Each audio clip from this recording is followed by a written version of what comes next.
बोलिए वृंदावन बिहारी की जय। लखन सिया रामचंद्र जी की जय। बजरंगबली महाराज की जय। महर्षि वेदव्यास जी महाराज की जय। श्री सुखदेव जी महाराज की जय। श्रीमद् भागवत महापुराण की जय। संत श्री गजानंद महाराज की जय। बोलो रे भाई सब संतन की जय। जय जय श्री राधे, जय जय श्री राधे, जय जय श्री राधे। बोलिए सद्गुरुदेव परम पूज्य संत श्री राधे राधे महाराज की जय।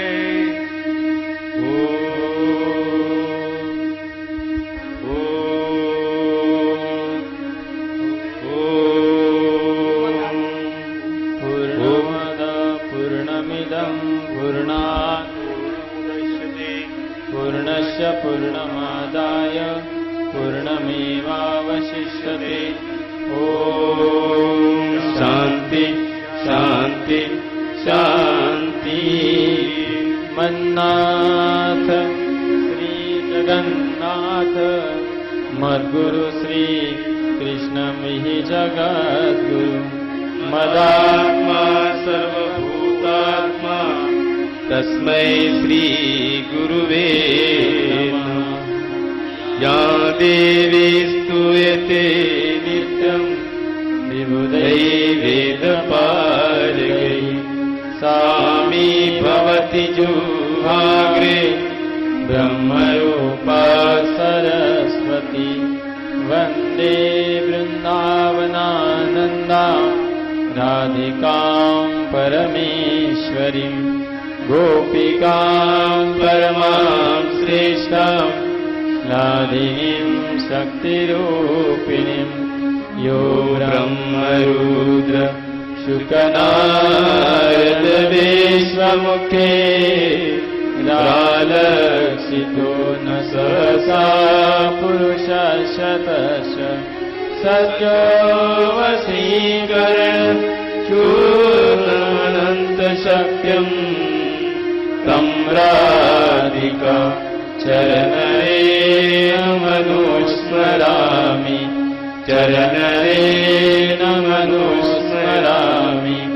नारायणं नमस्कृत्य नरं चैव नरोत्तमं।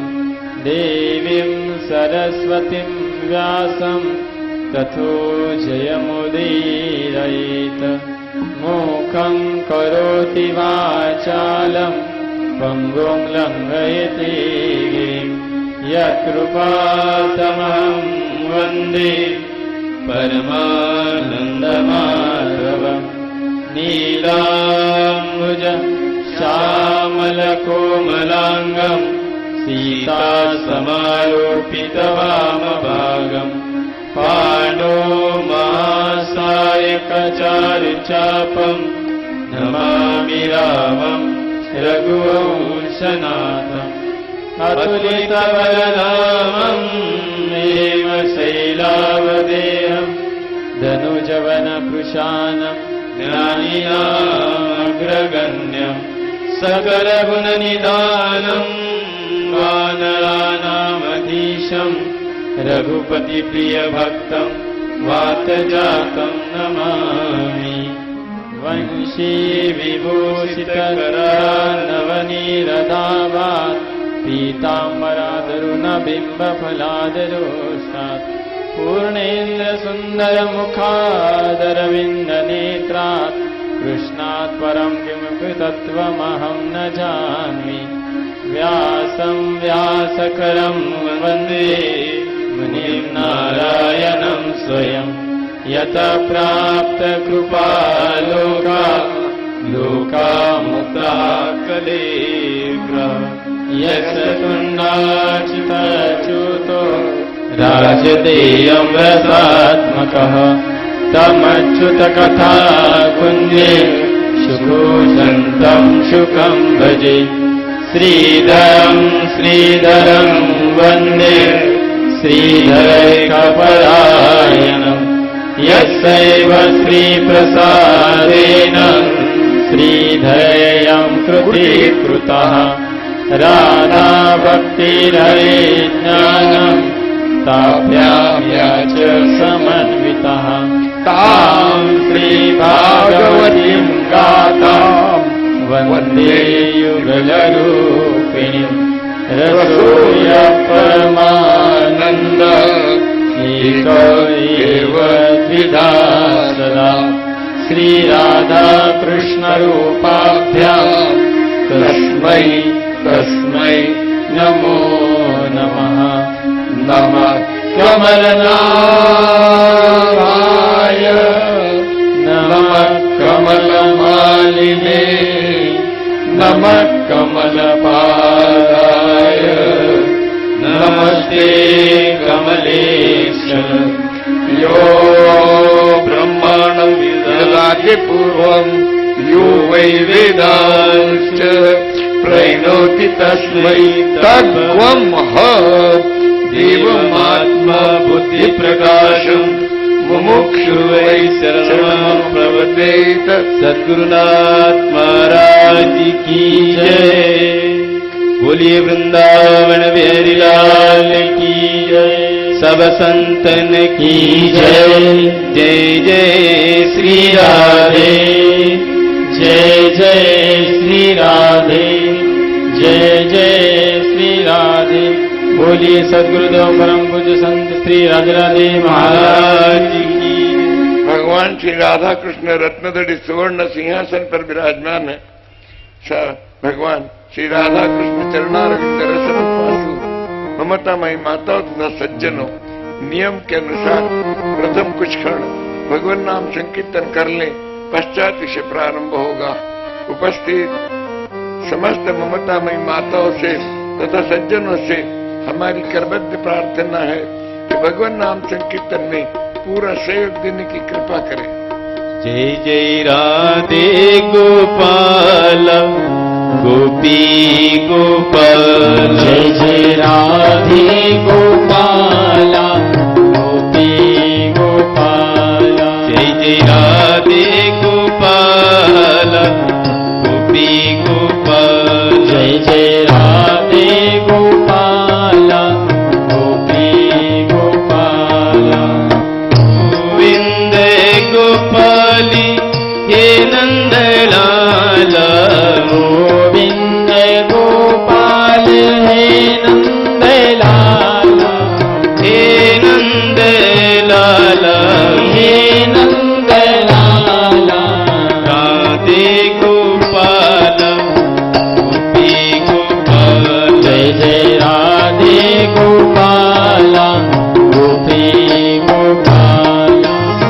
मीरा के नाती प्रभु गिरिधर गोपाल।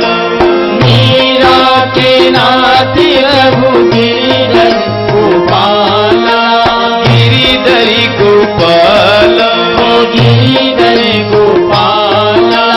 राधा रमन हरि गिरिधर गोपाल। राधा रमन हरि गिरिधर गोपाल।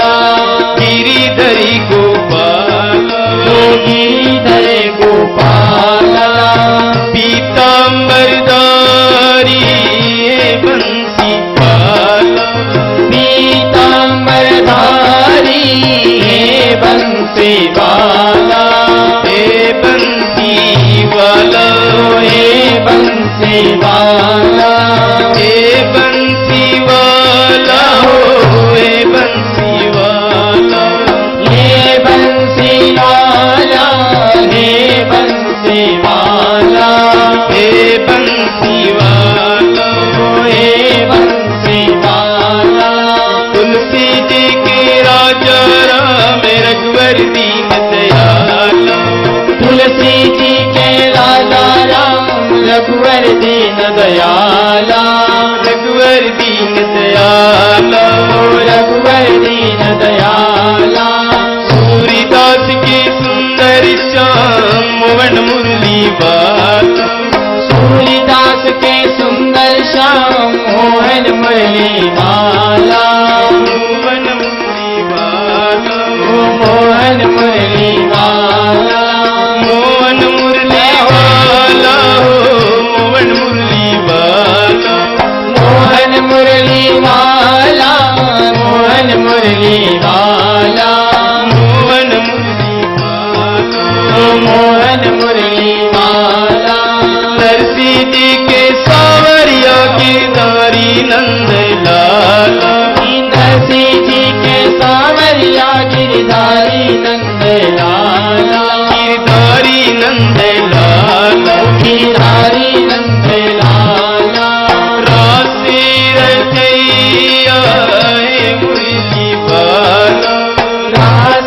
रचैया हे मुरली वाला, हे मुरली वाला, हे मुरली वाला, माखन चुरैया हे नंद लाला, माखन चुरैया हे नंद लाला, हे नंद लाला, हे नंद लाला, भक्तों के प्यारे प्यारे गोपाला, भक्तों के प्यारे प्यारे गोपाला, प्यारे प्यारे गोपाला, प्यारे प्यारे गोपाला, आओ गोपाला, रे आओ गोपाला, आओ गोपाल, आओ गोपाल, आओ गोपाल, आओ गोपाल, प्यारी गाओ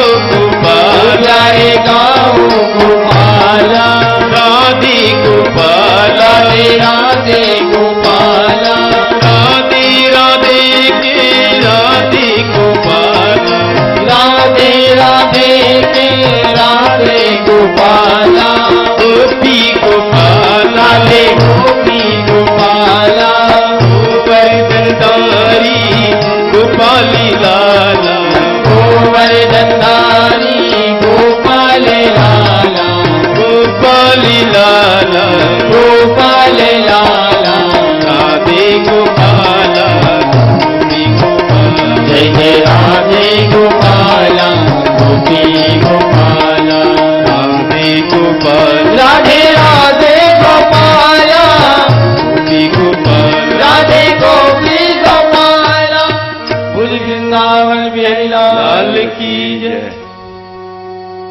सब संतन की, जय, गंगा मात की, जय, अक्षय वट वृक्ष की, गौ माता की, बजरंग बली महाराज की जय जय श्री राधे, जय जय श्री राधे, जय जय श्री राधे।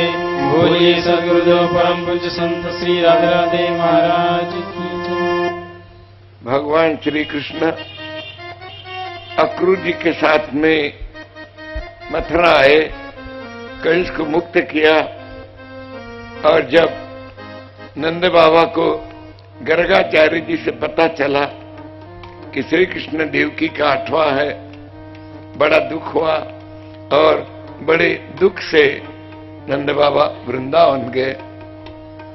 पश्चात भगवान श्री कृष्ण ने वसुदेव देवकी को कारागृह से मुक्त किया, उग्रसेन को कारागृह से मुक्त किया, और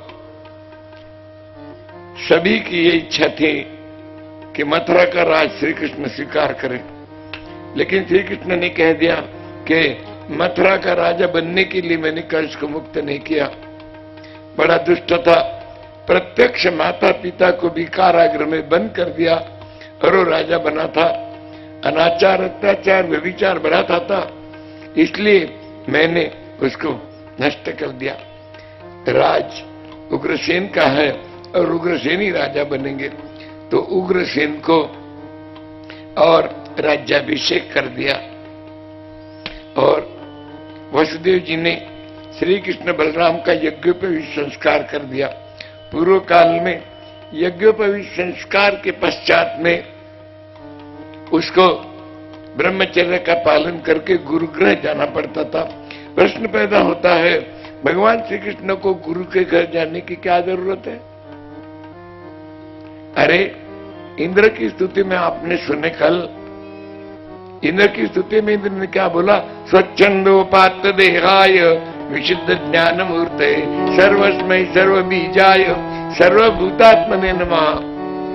स्वच्छंदोपात्त देहाय, अपनी इच्छा से आप देह धारण करने वाले हो, विशुद्ध ज्ञान की आप मूर्ति हो। जहां विशुद्ध ज्ञान की मूर्ति है उसको और गुरु के घर जाने, लेकिन याद रखो गुरु के सिवा भवसागर पार करना अशक्य नहीं तो असंभव है। और गोस्वामी जी ने क्या लिखा है? गुरु बिनु भवनी भी तरही न कोई, ब्रह्मा शंभु हो सोई जोई, ऐसा ऐसा उल्टा हाल है आपने इसे। हाँ, इधर करो वो, ऐसा बस ऊपर अंदर। तो वे अब क्षिप्रा नदी के किनारे अवंतिका नगरी है। आज मध्य प्रदेश में उज्जैन नाम का जो गांव है, और वहां पर सांदीपनी ऋषि थे। आपने सुना है कि सांदीपनी ऋषि की मां पूर्णिमासी ब्रजवास करने के लिए आई थी, तो सांदीपनी ऋषि के आश्रम में और दोनों को भेजा गया। कृष्ण बलराम को जब वे वहां जाके पहुंच गए तो जैसे गुरु गृह पहुंचे वैसे, और गुरु के द्वार पर ही एक ब्राह्मण बालक खड़ा था। दिखने में बड़ा सुंदर था, दुबला पतला, एक धोती पहना हुआ था ऐसे ऊपर से, और कंधे पर पानी का घड़ा था भरा हुआ। जब और कृष्ण बलराम गए, दोनों ने एक दूसरे को अभिवादन किया, और उसने पूछा कि आइए आप कहां से आ रहे हो? कहे और चक्रवर्ती उग्रसेन राजा के हम द्वैते हैं। अच्छा, और गुरु ले गए। ये बालक कौन है? यही बालक है जो नागरी ब्राह्मण था। नागरी ब्राह्मण यानी गुजरात का रहने वाला, जिसका चरित्र आप कल सुबह सुनोगे। उसका नाम है सुदामा। तो वे और मिला, गुरुजी के पास ले गया। वे वहां ले जाने के पश्चात में बैठे, और गुरु पत्नी सांदीपनी ऋषि ने अपनी पत्नी से कह दिया कि देखो, प्रत्यक्ष परब्रह्म यहां आया है, उसे किसी प्रकार का कार्य मत कहना, काम मत करना कहना। लेकिन और भगवान ने, श्री कृष्ण ने सभी काम वहां किए। बुहारी लगाई गुरुजी के, और भोजन के बर्तन स्वयं मांजते थे। श्री कृष्ण उनके कपड़े धोते थे और जल भरते थे, और वन में से लकड़ियां लाने थे। गुरु की सेवा और मनोभाव से उन्होंने किया था। और वे तो सांदीपनी ऋषि ने कह दिया था कि परब्रह्म है, कोई काम मत बताने। और तो बस बैठे थे, तब आए, और सांदीपनी ऋषि की पत्नी ने सुदामा को आवाज लगाई कि सुदामा आ गया, कि तुम्हारी कुटिया में कौन है? कि कोई नहीं। एक बात ऐसी है, सुदामा की कुटिया में कोई बालक रहने को तैयार नहीं होता था। सात्विक था। सुदामा का अर्थ मालूम है आपको? इंद्रियों का दमन करने वाला, अपने इंद्रियों पर अपना वर्चस्व रखने वाला, शांत स्वभाव का, मन में किसी भी प्रकार का, किसी के भी बारे में बैर नहीं रखने वाला, ऐसा सुदामा था। तो क्यों जी, आश्रम में और कोई बालक नहीं थे जिसके साथ इनको रख सकते थे? क्या गुरु और गुरु पत्नी अपने स्वयं के साथ नहीं रख सकते? लेकिन इसको बुला के कहा, तुम्हारे कुटिया में कौन है? कोई नहीं, मैं अकेला। तो कहे, ये दोनों तुम्हारे साथ में रहेंगे। अचंबा लगा सुदामा को। सुदामा बहुत गरीब ब्राह्मण वे, और आज गुजरात में जो पोरबंदर नाम का गांव है, वहां सुदामा नगरी वही थी, वहां का रहने वाला था। और वे केवल 2 वस्त्रों पर यहां आया था, 2 धोती, जैसे इतना गरीब लेकिन बहुत सात्विक। तो वे ले जा, कैसे अचंबा लगा कि एक राजा के, एक चक्रवर्ती राजा के द्वैते, और वो मेरे साथ में रहेंगे। अचंबा लगा। तो वे कहे, ले जाओ इसको। ले गए, द्वार पर दोनों खड़े हो गए। सुदामा ने कहा, जरा रुक जाइए। कह क्यों? कहे, आज तो आप मेरे अतिथि हो, पहली बार आए हो, मैं थोड़ी सी अतिथि सेवा कर लो। भगवान खड़े रहे, जल लाया, पांव धो दिए भगवान के, बलराम के, पूजा करी, बैठ गए। 2 आसन, कुछ के आसन थे, दे दिए, बैठ गए। और जो भी अपने पास प्रसादी थी थोड़ी सी दे दी। तो बालकृष्ण ने खुद स्वयं पूछा कि मित्र तुम कब आए हो? जब मित्र कहा तो सुदामा ने तुरंत नीचे देखा। तो क्यों क्यों? मैंने, याद रखो, परब्रह्म ने उसको पहले मित्र बोला और श्री कृष्ण की लीला के साथ ही छोड़कर, और किसी भी मित्र का नाम सुदामा के सिवा भागवत में नहीं है। कोई मित्र का नाम नहीं है केवल। और लीला करते समय जो ग्वाल बाल वगैरह थे वे सब छोड़ के मित्र का नाम ऐसा केवल एक सुदामा का ही है। तो कहे, श्री कृष्ण ने कहा, मैंने तुम्हें मित्र कहा, तू मुझे मित्र नहीं कहेगा। सुदामा ने कहा कि मित्रता निभाना बड़ी टेढ़ी खेल है। तन से और तन से, मन से और वाणी से मैं मित्रता निभा सकूंगा, लेकिन मैं बहुत गरीब हूं, धन से मित्रता निभाना मेरे बस की बात नहीं है। श्री कृष्ण ने कहा कि मित्र, मैंने तुझे मित्र कहा है, मित्रता मुझे निभानी है। तो कैसी मित्रता निभाई ये आपको प्रसंग में पता चलेगा। और श्री कृष्ण, बलराम, सुदामा तीनों साथ में रहना, साथ में बैठना, साथ में खाना पीना, साथ में सोना उठना और साथ में ही अध्ययन करना। याद रखो, श्री कृष्ण की बराबरी का अध्ययन सुदामा का हुआ है। तो वे, और बहुत ऐसा भी नहीं था कि पढ़ाई में बहुत कच्चे थे, बहुत होशियार थे। कोई भी बात एक बार बोले तो ग्रहण कर लेते थे। तो वे, और साथ में रहना, साथ में रहना, खान पान, ये। एक दिन संध्या के समय सब आंगन में खड़े थे। सांदीपनि ऋषि की पत्नी रसोई बना रही थी। कुछ धुआं हो गया था, क्यों कि लकड़ियां गीली थी। इसने अपने मन से ही कहा, उसने किसी को बोला नहीं कि लकड़ियां बहुत गीली हैं, धुएं से कहीं बच्चों को कष्ट न हो। इतनी बात श्री कृष्ण, बलराम, सुदामा ने सुन ली कि चलो माता जी को कष्ट हो रहे, सूखी सूखी लकड़ी ले आएंगे। श्री कृष्ण, बलराम, सुदामा सूखी सूखी लकड़ी लाने के लिए वन में गए। लकड़ियां, सांदीपनि ऋषि अपनी तपस्या से आ गए और देखा तो तीनों बालक नहीं है। हल्की सी बारिश हो रही थी, अंधेरा हो रहा था कि बालक कहाँ चले गए। तो उसने कही कि कुछ बताया नहीं। हाथ में दीपक लेके गए, अरे कृष्ण, ए सुदामा, ए बलराम, तुम कहाँ गए? कुछ देर में देखा तो सर पर लकड़ी का बोझ है तीनों के, सामने श्री कृष्ण, पीछे सुदामा और उसके पीछे बलराम। सांदीपनि ऋषि ने पूछा कि श्री कृष्ण ये क्या है? दूसरा होता तो क्या कहता था? ये गुरु की सेवा है, ऐसा कहता था। लेकिन श्री कृष्ण ने क्या कहा? गुरुदेव, ये मेरा स्वार्थ है, यदि मैं ये नहीं करूंगा तो मिला हुआ ज्ञान क्रियाशील कैसे होगा? और गुरु ऊपर से चाहे कितना भी कड़क हो, अंदर से बहुत मुलायम होता। देखो संत क्या कहते हैं, गुरु कौन है?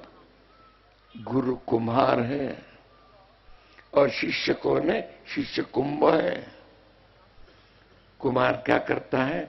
जब मटकी लेता है और उसको ठोक ठोक के और सीख करता है वो, लेकिन ठोकने से पीटने नहीं देता उसको, और सीधे सीधे लाइन पर लाना है, अच्छी बनाना है करके।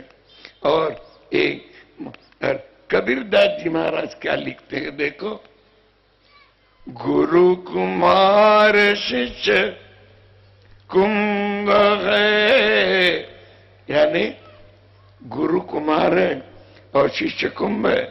गुरु कुमार शिष्य कुंभ है, घड़ी घड़ी मारे खोट खोट।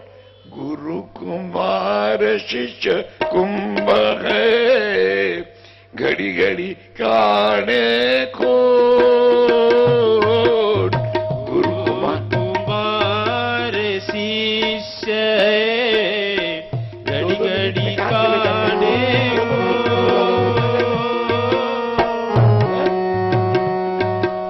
गुरु कुमार शिष्य कुंभ है, घड़ी घड़ी काने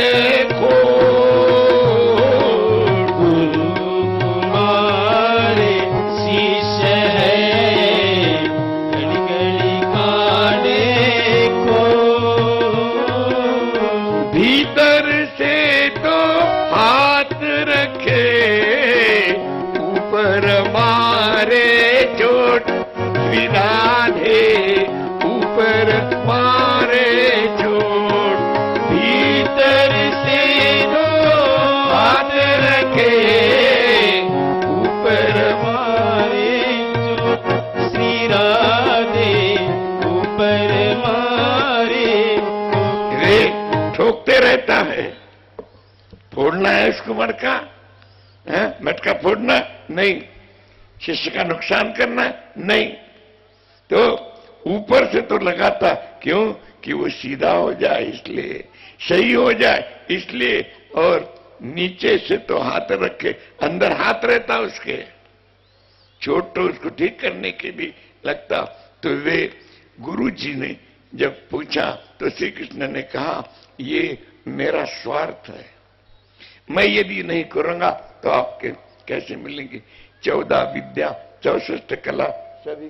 भैया ये पंखा बरोबर नहीं चल रहा है, कोई काम का ही नहीं है, ये जरा सामने तो भी कर दो हमारे।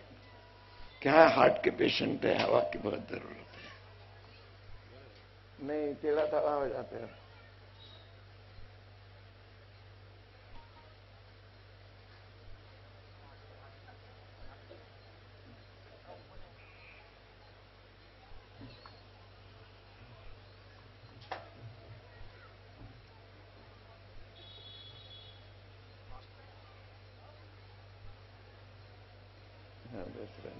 ठीक है।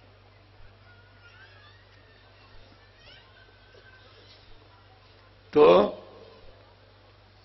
14 विद्या 64 कला सब प्राप्त कर लिया। देखिए सुदामा ने श्री कृष्ण के बराबरी का ज्ञान प्राप्त कर लिया। गुरु और शिष्य के वंश को नादवंश कहते हैं, पिता और पुत्र के वंश को बिंदु वंश कहते हैं। बिंदु वंश की अपेक्षा नादवंश श्रेष्ठ माना गया। जाने का समय आ गया। तब श्री कृष्ण ने गुरु जी से पूछा कि गुरु दक्षिणा में क्या दूं। सांदीपनि ऋषि ने क्या कहा? श्री कृष्ण कौन है? त्रिलोकीनाथ है। चाहते तो तीनों लोग का राज दे सकते थे, लेकिन सांदीपनि ऋषि ने क्या किया? कहा कि आश्रम में हवा भत्तेरी है। अजब बात है, ये गुरु दक्षिणा पूछ रहे और गुरु जी हवा बोल रहे हैं। देखो गुरु की बात एकदम समझ में आना बड़ी टेढ़ी खीर है।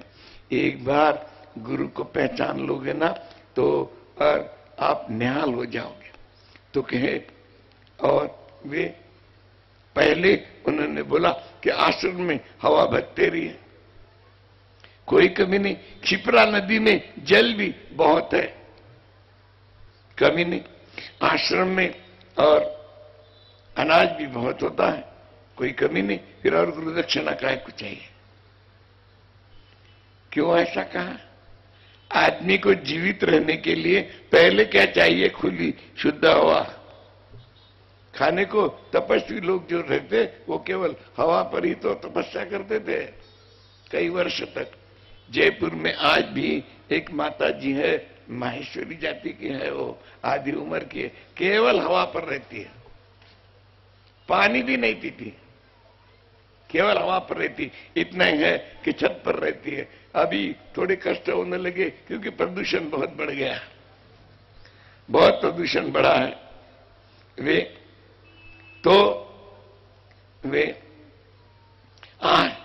पहले आदमी मनुष्य को जीवित रहने के लिए हवा चाहिए, फिर जल चाहिए, पानी चाहिए, और उसके बाद में खाने को चाहिए, बस और काय को ना।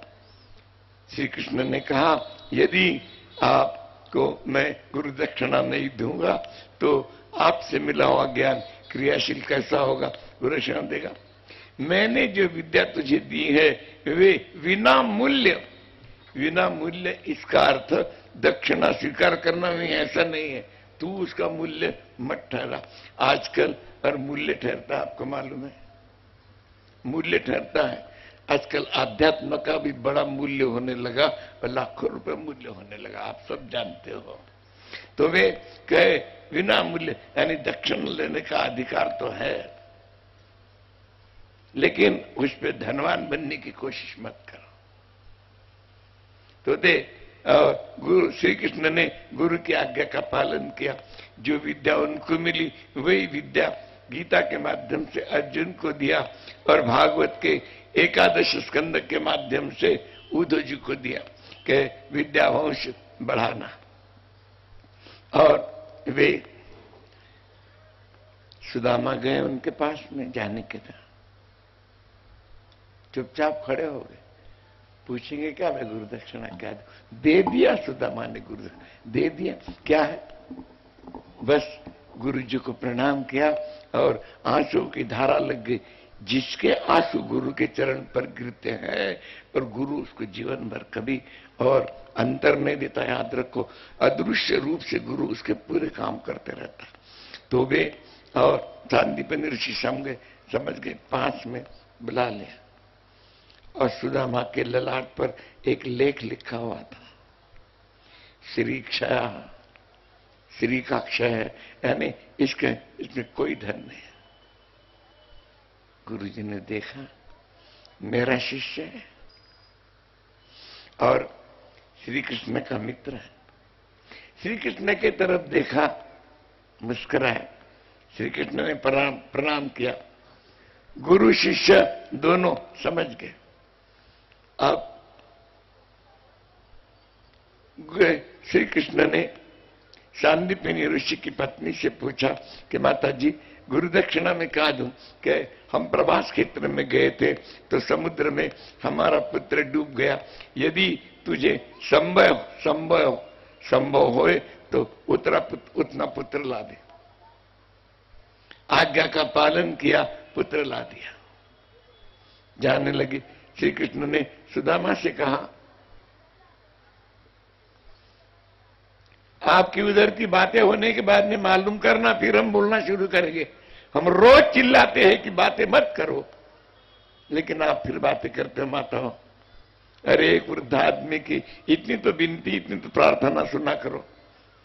यहां आते हो आप तो बातें करने के लिए, और लोग जो सुनते हैं उनको भी आप सुनने नहीं देते, विक्षेप करते हो। आते काय को हो? अरे जहां जगह मिली वहां बैठना, पीछे से आना और आगे घुस के जाके बैठ जाना, ये क्या है? और जहां भी मिली, सुनने को तो सभी मिलता है। तो हमारी प्रार्थना है वे तो अस्तु। श्री कृष्ण ने सुदामा को क्या कहा, मित्र थोड़े दिनों में मैं द्वारिका जाऊंगा, तू मेरी द्वारिका में आएगा। अचंभे की बात है, अब जा रहे हैं मथुरा, अब मथुरा जा रहे हैं और कह रहे हैं कि मैं द्वारिका जाऊंगा। तो द्वारिका जाने को अभी उनको 14 साल है। मथुरा वृंदावन की लीला 11 साल की है। गोकुल वृंदावन की लीला 11 साल की है, मथुरा की लीला 14 साल की है और द्वारिका की लीला 100 साल की है। 125 साल, 25 दिन, 25 घंटे और 25 मिनट भगवान इस धरती पर साकार रूप से रहे। इसका मतलब आज भगवान नहीं है ऐसा मत समझना। कभी भी, चाहे जब, चाहे जहां और चाहे जिस रूप में आप चाहते हो भगवान प्रकट हो सकते, आज भी होते हैं। तो क्यों कहा? क्यों कि भागवत की भाषा समाधि भाषा है। मथुरा यानी मानवी काया, और द्वारिका यानी ब्रह्म विद्या। मेरा मित्र ब्रह्म विद्या की संपर्क का है, कैसे कहा वहां तूने आना, आएगा तू? ये नहीं कहा जानते थे ये तो बिल्कुल गरीब है, मैं तुझे ले जाने का प्रबंध करूंगा, ऐसा नहीं। भगवान बोलते नहीं है, भगवान प्रबंध कर देते हैं। हम लोग बोलते हैं और बोलते ज्यादा है, करते कम है। भगवान बोलते नहीं है कि आएगा तो कहे हाँ आऊंगा। वे मथुरा गए और वे अपने गांव को चले गए, और फिर लौटने के बाद में भगवान ने ये देखा। और उद्धव जी के बारे में आपको बताया था। उद्धव भगवान श्री कृष्ण के सगे चचेरे भाई है। वंशावली में आपको कहा था कि देवमीड़ के दो पत्नियां थी, एक क्षत्रिय कन्या और एक गोप कन्या। क्षत्रिय कन्या के द्वारा जो पुत्र हो गया उसका नाम शूरसेन। शूरसेन के द्वारा 10 पुत्र हुए थे और 5 कन्या। पहले पुत्र का नाम वसुदेव, दूसरे का नाम देवभाग, तीसरे का नाम सफल्क। यानी वसुदेव और देवभाग सगे भाई थे। श्री कृष्ण वसुदेव के थे और देवभाग उद्धव के थे। श्री कृष्ण और उद्धव दिखने को एक जैसे थे।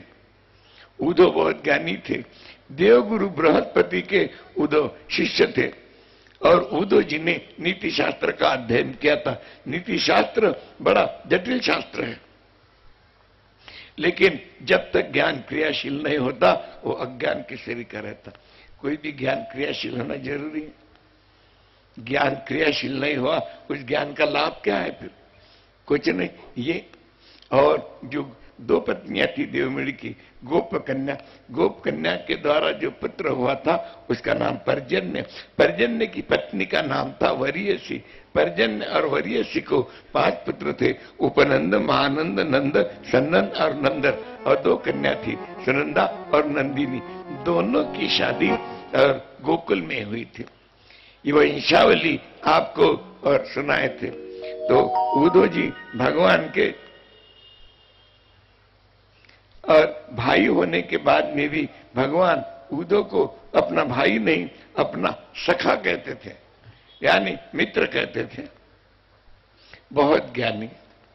तो उद्धव जी ने ये देखा, और मथुरा का और मुख्यमंत्री का काम उद्धव संभाल रहे थे। उग्रसेन ने जब बोला, सबों ने कहा कि श्री कृष्ण को तुम मथुरा का राज स्वीकार करो, तक मैं राजा बनने के लिए मैंने कंस को मारा नहीं है। कंस दुष्ट था, और राज उग्रसेन कहता हुए उनको कह दिया कि मैं आपका सेवक करके रहूंगा। तो सारा ऐश्वर्य श्री कृष्ण के पास में था, और उद्धव जी मुख्यमंत्री थे। अब दोनों, तो उद्धव जी ने ये देखा कि श्री कृष्ण जब से वृंदावन से आए हैं उदास रहते हैं, और कभी चरण सेवा करने जाते थे तो चरण सेवा करते करते वो, और उद्धव जी ने सुना उनके मुख में से शब्द निकलते थे, हा यशोदा माता, हा ब्रजवासी, राधे राधे, हा गौ माता। उद्धव जी के समझ में नहीं आया।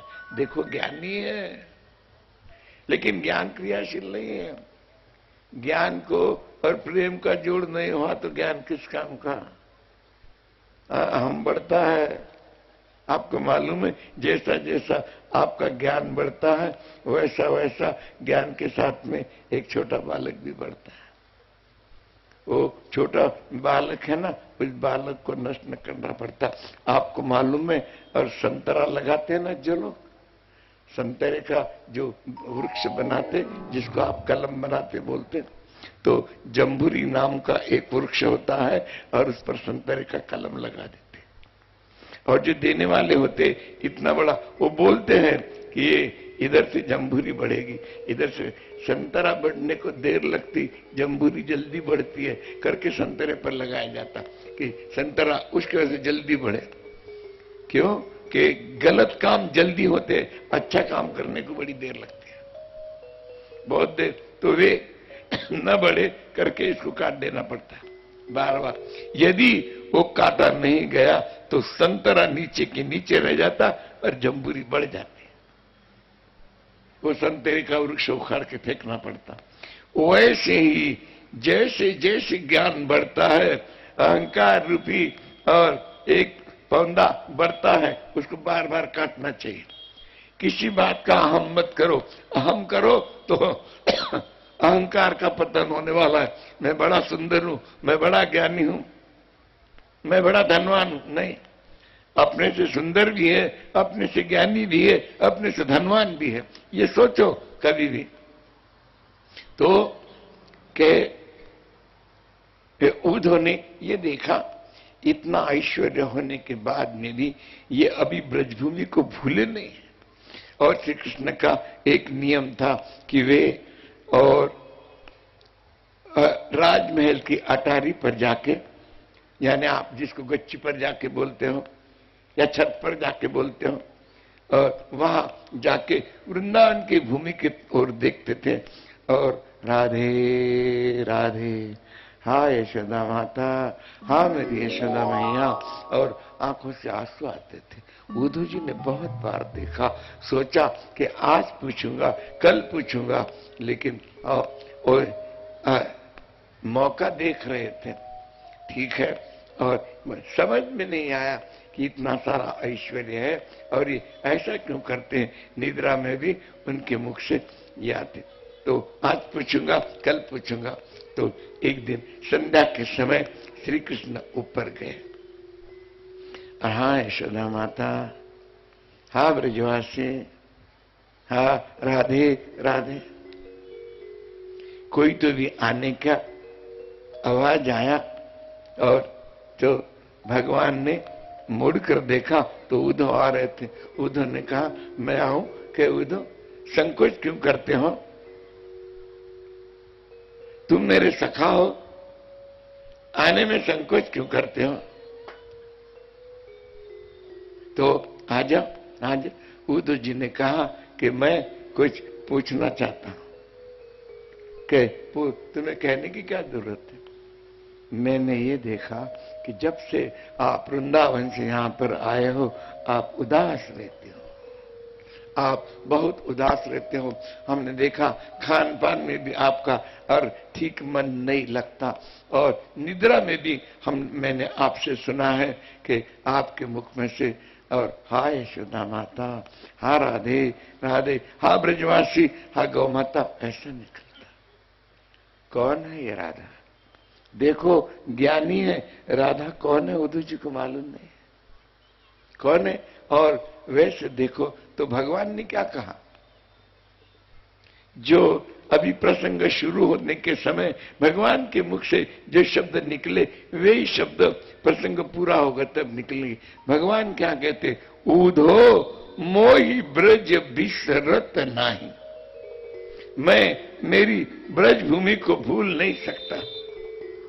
मुझे मेरी मैया की याद आती है, मुझे गायों की याद आती है, मुझे राधा की याद आती है, मुझे मेरे ग्वालों की याद आती है। उद्धव जी ने कहा, वैसे देखो तो यहां पर आपको सारा ऐश्वर्य है और फिर उनकी याद करने क्या? उद्धव, केवल ऐश्वर्य मिलने पर मनुष्य अपने प्रेमी को भूल जाता है क्या? कोई गरीब से जाके कह दो, जिसको 2-3 बच्चे हैं, उसको कह दो कि तू और 2 लाख रुपए ले ले, एक बच्चा दे देगा, वो बच्चा नहीं देता। तो वे और प्रेम कभी भी रुपए पैसों से नहीं खरीदा जाता। कृष्ण ने यही बताया कि ऐश्वर्य उद्धव, और ऐश्वर्य से प्रेम कभी खरीदा जाता है? ऐश्वर्य मिलने से कोई अपने प्रेमी को भूलता है? मुझे मेरी मां की याद आती है, सबकी याद आती है। तो उद्धव जी ने क्या कहा, सबका सही सच पूछो तो आप अपनी मां के पास में हो, देवकी आपकी मां है, यशोदा ने तो आपको केवल पाला मात्र है। इतना सुनना था तो कृष्ण के आंख में आंसू आ गए। अरे उद्धव जी ने कहा क्या हो गया? उद्धव आज ऐसी बात कही तो कही, आगे ऐसा मत कहना। उद्धव आज तुम्हारे सामने जो कृष्ण बैठा है वो देवकी का जाया हुआ होगा, लेकिन उद्धव यशोदा के दूध पर पला हुआ कृष्ण है। यशोदा देवकी के 6 पुत्र एक के पीछे एक कंस के द्वारा मारे गए। 7वां योग माया ने निकाल के ले गई, 8वें से मैं आया। अब उद्धव और देवकी ने कहा वसुदेव से कि ये चाहे जिसको ये पुत्र दे दो। ये किसी को भी मां कहे, कम से कम इतना तो लगेगा हम अपने पुत्र को जीवन में कभी तो भी देखेंगे, तो वो चाहे जिसको मां कहने दो। अरे तेरे सामने बैठे हुए कृष्ण ने और देवकी का स्तन भी देखा नहीं है। कपकपी हाथ से अपना कृष्ण यशोदा की गोद में डाल दिया। उद्धव आज और तेरे सामने बैठे हुए कृष्ण के रोम रोम में यशोदा का दूध खेल रहा। यशोदा नहीं होती तो आज तुम्हें कृष्ण नहीं देख सकते थे।